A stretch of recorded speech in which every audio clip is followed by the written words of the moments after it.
Here's the thing. You don't have to be lonely. None of us do. For most of us, I think it's a prison we trap ourselves in. We build walls around ourselves and tell ourselves that we can't escape it. But here's what I think. I think the cure to loneliness lies within you, lies within me. You know, I used to be an isolated, weird, nerdy high school student, with no friends to speak of. So trust me when I say I'm speaking from experience. I didn't even know I was lonely at the time. I didn't feel too much of a need to have close friends. I was content gaming or watching YouTube, living in my own little fantasy world all of my days. Talk about pretty depressing, right? And I didn't even know it. And I know people like that. Some of us are more like that than we would like to admit. Maybe not to that extent, but close in our own way. We might hang out with a group or have a few close friends that we spend every other Friday with, but we don't really know them. They don't know us. We don't really depend on them for anything except a good time. How does it come to this? We're not meant for this. We're meant for close friendship, where we rely on our circle of trusted friends. Yet the vast majority in the United States or other Western cultures settle for half-baked, pleasure-based friendships, if we have any actual friendships in the first place. Well, I was a somewhat extreme example. I didn't want to hang out with people, and I certainly was never going to share my problems or depend on any of my friends. Good luck getting my heart to open. And so I didn't, and I paid the debt. As I got older, I struggled, and I suffered through mental health problems, enough to send me spiraling and seeking professional help. And looking back, here's the thing, half a decade later, I can put my finger right on the problem. It's what we just discussed. I didn't have deep and genuine friendships. I didn't share my struggles with a single damn person. Kept it all inside, Rain turned into a storm and blew open the lid in my life because of that. So thankfully, that's not the end of my story. I signed up for college. Best decision of my life, if you ask me. Or one of the best. Let me tell you, here's the thing. My first year of dorm life in college was horrendous. I woke up depressed. And I went to bed depressed. And I only got some relief from that gnawing pit in my stomach in between waking up and going to sleep, if I was lucky.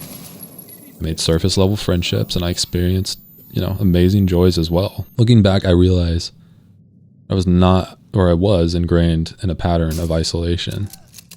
Living in a dorm full of immature freshmen did not allow me to be isolated anymore. It put me into panic mode, made me depressed, and yet could not be more thankful that I stayed in dorm life for another year. And then all 4 years of college, by the end, it changed my life for the better. But that first year sucked, because I had culture shock and I had to force myself out of my unhealthy, introverted shell.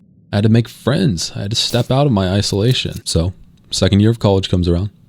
Third year, finally, fourth year, I've come to realize I can be a good friend. People can enjoy my company. More than that, after a mental health crisis where I went off the deep end, quite literally, one of my friends who would become one of the best friends of my entire life was there for me. I did something I'd never done before.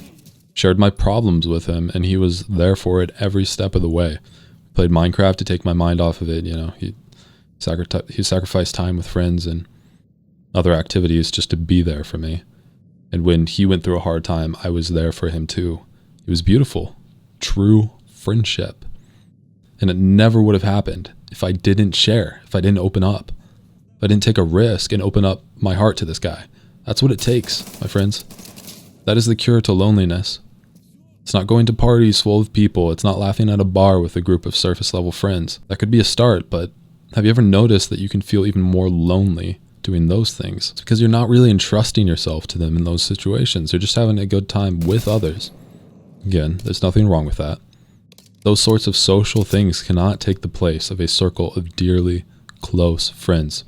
People you trust, who you can share your problems with, and who trust you too, who feel safe sharing with you. That is the cure to loneliness. Humans aren't built to do things on their own. We're meant for community. We're meant for genuine and deep friendships beyond just our romantic relationships. We're built for that. We need that. And without it, we'll probably feel like something's missing. It took me years to get there though. And I don't think there's much of a shortcut either. It can take years to figure out those kinds of close, genuine friendships. And you don't spill your guts with anyone. I mean, you have to know the person is trustworthy, and that takes time. It took me 2 years at college, and most importantly, I had to make an effort. Couldn't just hide away in my room. I had to actively get out and seek friendship.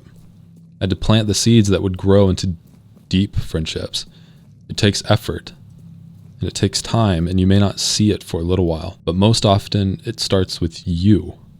You've got to get out of your shell. Start planting the seeds. That's the tough love thing. That's the tough truth.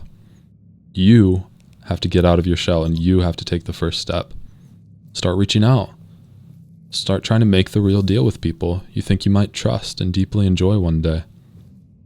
Now, I am graduated from college, and a lot of my friends are moving away. I'm going to move to another country, and I'm going to have to restart the whole process.